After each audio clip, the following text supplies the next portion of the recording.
Assalamualaikum warahmatullahi wabarakatuh. Selamat pagi anak-anak. Perkenalkan, nama saya Retno Fitriati. Dan untuk selanjutnya biasa dipanggil Bu Retno. Selanjutnya anak-anak akan berjumpa dengan saya di mata pelajaran ilmu resep, PPR, praktek resep.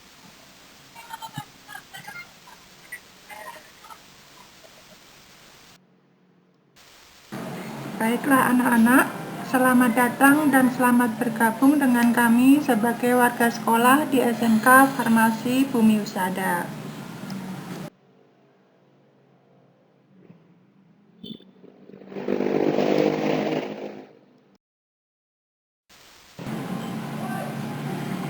Nah anak-anak, sekarang kita sampai di laboratorium farmasi yang kita cintai. Nanti anak-anak akan mendapatkan satu meja praktikum untuk satu siswa. Dan di dalam laci meja sudah disediakan semua alat yang akan digunakan untuk praktikum di laboratorium farmasi. Selain nantinya anak-anak akan dibagi alat yang bisa dibawa pulang ke rumah. Sekarang kita mulai dulu dengan alat yang ada di dalam laci meja lab resep yang nanti setelah masa pandemi selesai anak-anak bisa mempraktekkannya langsung.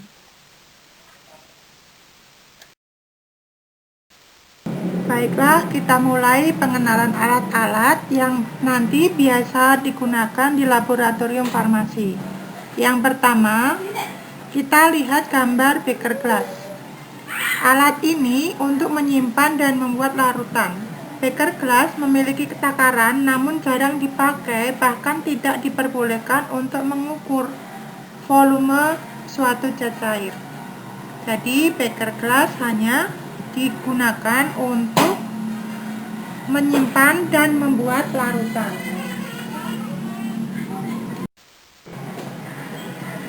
Selanjutnya di gambar bisa kita lihat ada sebuah alat yang mirip dengan botol tetapi lebih lebar bagian bawahnya. Alat ini biasa disebut dengan Erlenmeyer. Alat ini digunakan untuk membuat larutan atau melarutkan suatu zat dengan pelarutnya. Pelarutnya di sini boleh aqueous, boleh alkohol, atau boleh zat cair lain yang sesuai untuk zat yang akan dilarutkan. Dalam membuat larutan, Erlenmeyer selalu digunakan. Jadi tadi ada beaker glass, dia tidak bisa digunakan untuk membuat larutan. Yang dipakai untuk membuat larutan atau untuk melarutkan adalah alat yang disebut dengan Erlenmeyer. Selanjutnya kita ada lihat corong. Kalau kalian mungkin di rumah pernah melihat corong terbuat dari plastik. Nah, untuk di lab farmasi biasanya corongnya terbuat dari kaca atau yang dipanggil dengan corong gelas atau corong kaca.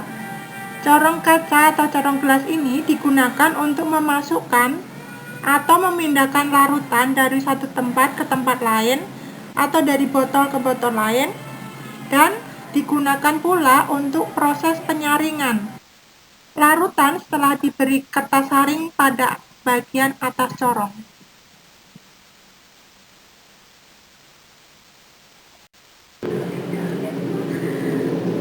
Kita sampai di alat yang mungkin sudah sering kalian lihat di SMP ya. Untuk mengukur volume zat cair atau larutan, kita biasa menggunakan gelas ukur. Tadi ada beaker glass, dia tidak bisa untuk mengukur. Nah, yang benar untuk mengukur zat cair adalah menggunakan gelas ukur. Pada saat praktikum dengan ketelitian tinggi, gelas ukur tidak diperbolehkan untuk mengukur volume larutan. Pengukuran dengan ketelitian tinggi dilakukan menggunakan pipet volume. Dan ukuran dari gelas ukur ini dimulai dari 5 ml sampai 100 ml yang ada di lab kita. Kita lihat sekarang ada gambar pipet. Kalian mungkin lihat pipet sudah sering ya. Pipet di sini terbuat dari kaca dan ada karet yang lemas. Pipet ini digunakan untuk memindahkan volume cairan yang telah terukur. Alat ini terdiri dari beberapa jenis dengan bentuk, fungsi, dan tingkat ketelitian yang berbeda.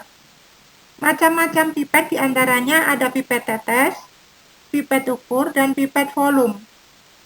Pipet tetes, sesuai dengan namanya, pipet yang satu ini memindahkan cairan dalam jumlah yang sangat kecil, yaitu berupa tetesan. Hal ini dikarenakan bentuk dari pipet ini yang berupa pipa kecil yang ditutupi dengan karet di bagian atasnya. Sekarang kita menginjak di alat yang wajib ada dalam pembuatan sediaan farmasi atau pembuatan obat. Alat ini dinamakan mortir atau stamper, atau dalam bahasa Indonesia dinamain lesung atau alu, atau kita juga sering menyebutnya dengan nama lumpang dan alu. Fungsi alat laboratorium ini adalah untuk menghancurkan atau menghaluskan suatu bahan atau zat yang masih bersifat padat atau kristal. Untuk menghaluskan atau mencampur bahan atau sediaan padat, untuk mensuspensikan bahan atau sediaan padat yang sukar larut, cara mengaduk supaya cepat halus dari arah kiri ke arah kanan atau sesuai dengan jarum jam. Dalam laboratorium biologi, mortir dan alu ini juga digunakan untuk menghancurkan atau menghaluskan bahan-bahan praktek seperti daun, biji, akar, protein, DNA, RNA, dan lain-lain. Perlu diketahui, mortir dan stamper atau lumpang dan alu adalah bagian wadah, sedangkan stamper atau alu adalah bagian batang yang kita pegang. Dan di laci meja kalian disediakan 2 pasang, yang besar dan yang kecil.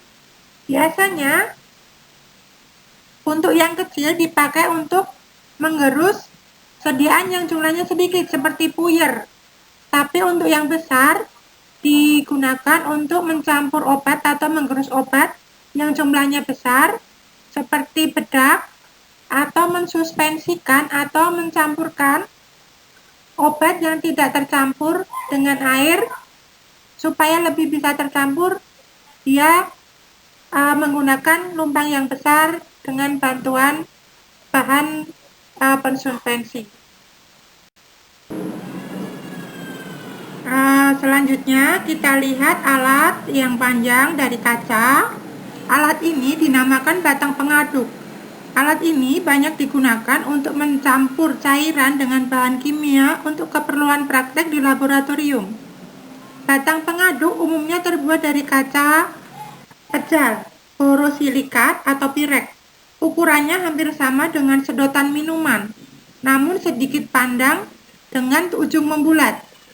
Selain untuk mencampur larutan, fungsi batang pengaduk juga adalah untuk membantu dekantasi larutan, menginduksi kristalisasi, dan memecahkan emulsi pada suatu ekstraksi.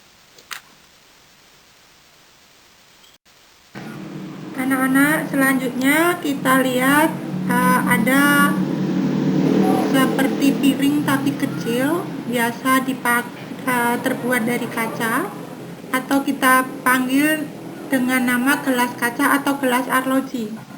Gelas berbentuk bundar dengan beragam diameter ini memiliki beberapa fungsi. Di antaranya adalah untuk penutup gelas kimia ketika tengah proses pemanasan sampel atau penguapan. Yang kedua, sebagai tempat untuk mengeringkan padatan dalam desikator. Yang selanjutnya, sebagai tempat benda yang tengah berada dalam proses pengamatan, dan sebagai tempat untuk menyimpan bahan cair atau kental atau bahan yang mengoksidir yang akan ditimbang dalam jumlah sedikit. Di setiap laci meja kalian nanti juga sudah disediakan sepasang. Jadi kalau kalian nanti menimbang bahan cair atau bahan kental dalam jumlah sedikit atau bahan yang mengoksidir seperti iodium, PK, itu kalian bisa menggunakan alat ini. Setelah digunakan untuk menimbang, yang satunya bisa dipakai untuk penutupnya.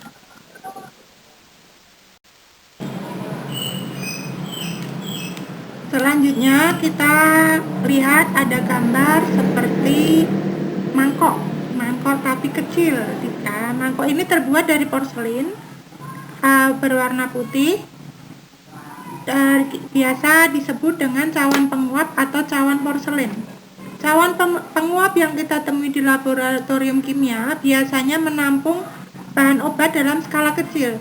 Namun sampel yang lebih besar dapat diujikan dengan menggunakan cawan penguap dengan kapasitas yang lebih besar. Bentuk alat cawan penguap yang 100 ml membuat penguapan menjadi lebih mudah karena permukaannya lebih luas, di mana zat pelarutnya lebih mudah terkena dengan atmosfer.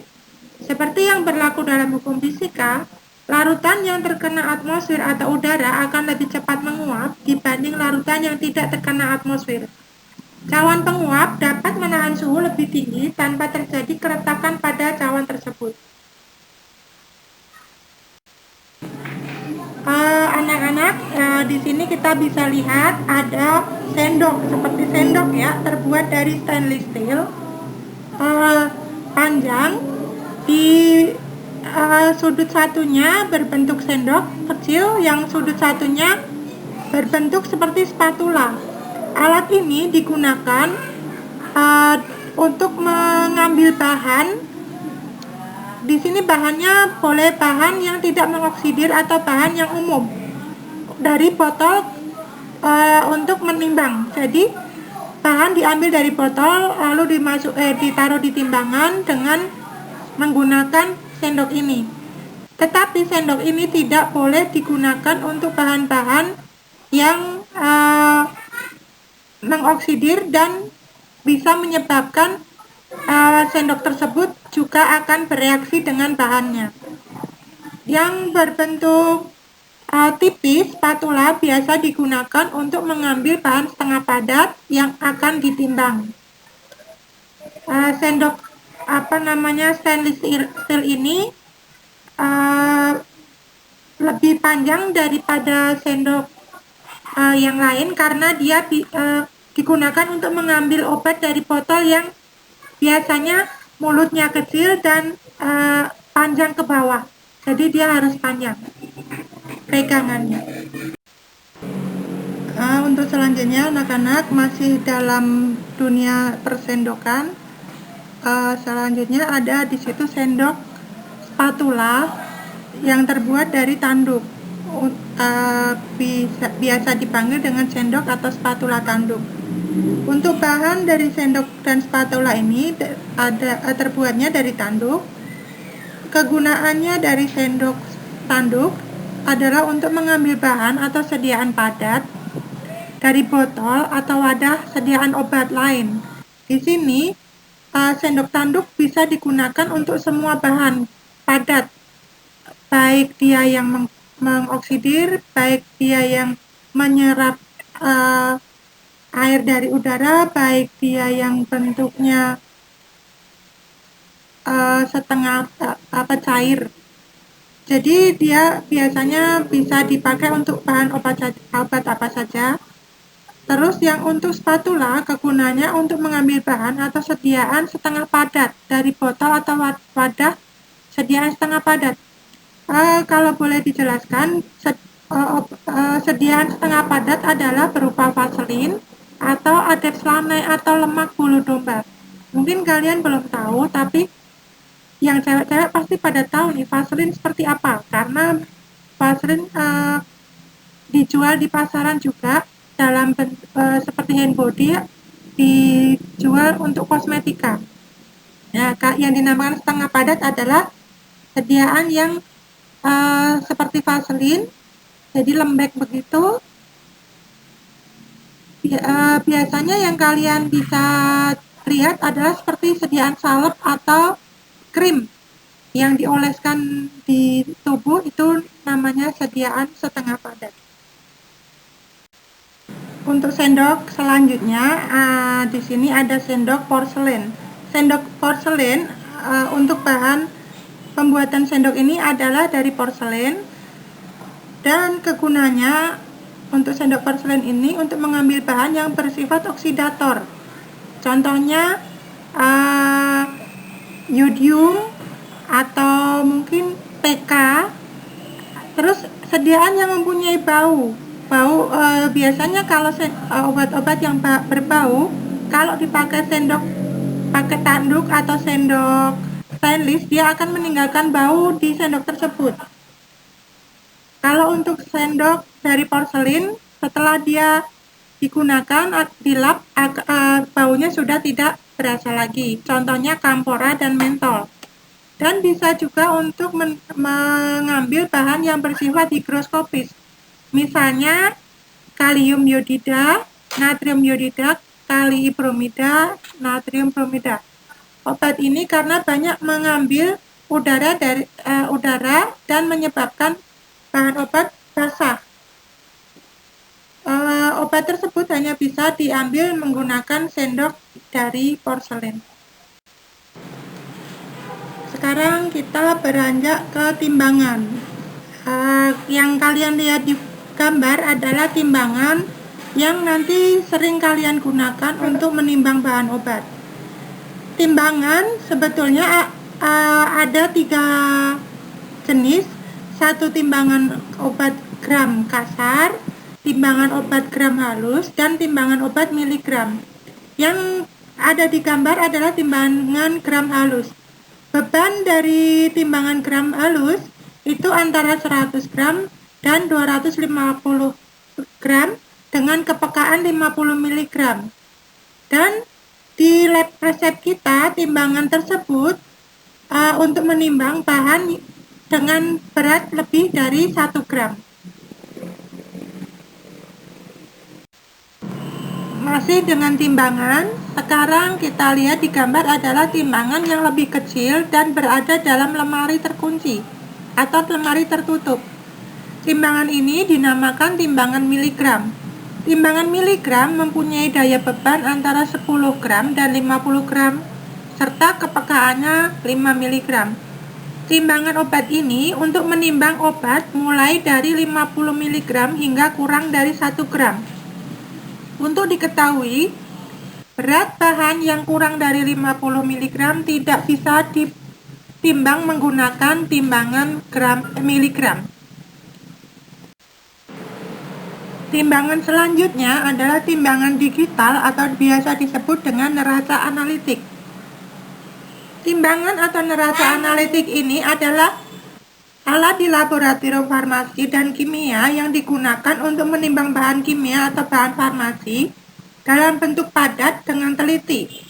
Untuk menimbang, kita bisa menggunakan gelas arloji sebagai wadah atau gelas kimia yang kecil. Alat ini ketelitiannya cukup tinggi. Maksimal berat yang bisa ditimbang adalah 200 gram. Dan alat ini biasa digunakan di lab kimia karena di laboratorium kimia lebih teliti karena mereka menggunakannya untuk analisa. Sekarang kita beranjak di bahan atau di alat di laboratorium farmasi yang sering dipakai. Alat ini terbuat dari aluminium atau besi dan sering dipakai untuk pembuatan bahan obat yang dalam bentuk padat. Alat ini namanya panci pengayak. Panci pengayak di laboratorium farmasi mempunyai ukuran yang bermacam-macam. Panci pengayak atau mesh ayakan digunakan untuk memisahkan sediaan obat atau bahan padat yang halus dan kasar. Di laboratorium farmasi biasanya untuk mengayak bedak tabur, simplicia kering, atau obat herbal yang sudah dihaluskan, atau obat atau bahan padat yang sebelum digunakan atau diracik harus diayak terlebih dahulu. Di gambar selanjutnya, di situ ada 2 alat yang terbuat dari kayu dan ada logamnya. Yang satu alatnya berupa 4 persegi panjang, yang satunya bulat. Yang berupa segi 4 itu digunakan untuk menggulung massa pil atau memotong pil. Untuk menggulung massa pil digunakan di daerah yang berkayu, sedangkan untuk memotong pil digunakan di bagian logamnya. Untuk yang alat yang bulat digunakan untuk membulatkan pil setelah pil tadi dipotong. Alat untuk membulatkan pil sebelum digunakan dia harus ditaburi dengan talkum atau zat inert lain supaya tidak menempel di alat pilnya. Karena kalau pil kan basah, jadi kalau tidak dikasih alas akan menempel semua di alat untuk membulatkan pilnya.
Alat ini dinamakan water bath atau penangas air. Alat ini dibuat dari aluminium. Biasanya dia digunakan di atas kompor. Jadi alatnya diisi dengan air terlebih dahulu, lalu dipanaskan di atas kompor hingga panas, baru digunakan untuk memanaskan zat atau sediaan supaya tidak basah. Dia untuk mengeringkan atau menguapkan. Di sini suhu yang dihasilkan tidak terlalu tinggi, jadi dia bisa untuk menguapkan atau aman untuk menguapkan sediaan-sediaan yang tidak tahan terhadap pemanasan dengan suhu tinggi. Alat selanjutnya adalah disebut dengan sudip. Alat ini terbuat dari film atau bekas film, plastik, mika atau bekas film fotoronsen. Biasanya alat ini digunakan untuk menyatukan, membersihkan serbuk atau salep dan memasukkannya ke dalam wadah. Untuk mencari alat ini sebetulnya mudah karena dia biasanya diberikan atau kita mencari bekas-bekas film ronsen, kita rendam terlebih dahulu dengan air. Setelah filmnya atau warna hitamnya hilang, dia bisa kita potong-potong seperti yang ada dalam gambar, lalu nanti digunakan untuk membersihkan serbuk dari lumpang, lalu kita masukkan ke dalam wadahnya, atau membersihkan salep dari lumpang untuk kita masukkan ke dalam wadah salepnya.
Yang terakhir adalah lemari narkotika atau lemari obat narkotika.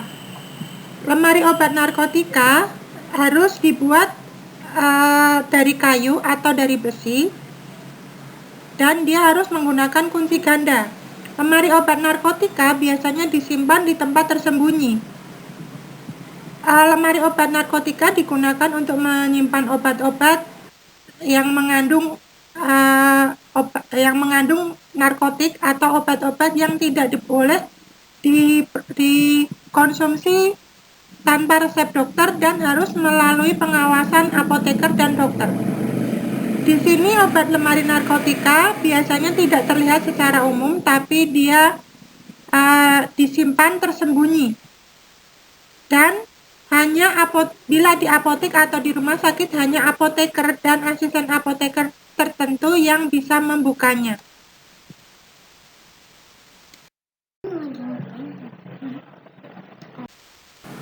Alat selanjutnya adalah disebut dengan sudip. Alat ini terbuat dari film atau bekas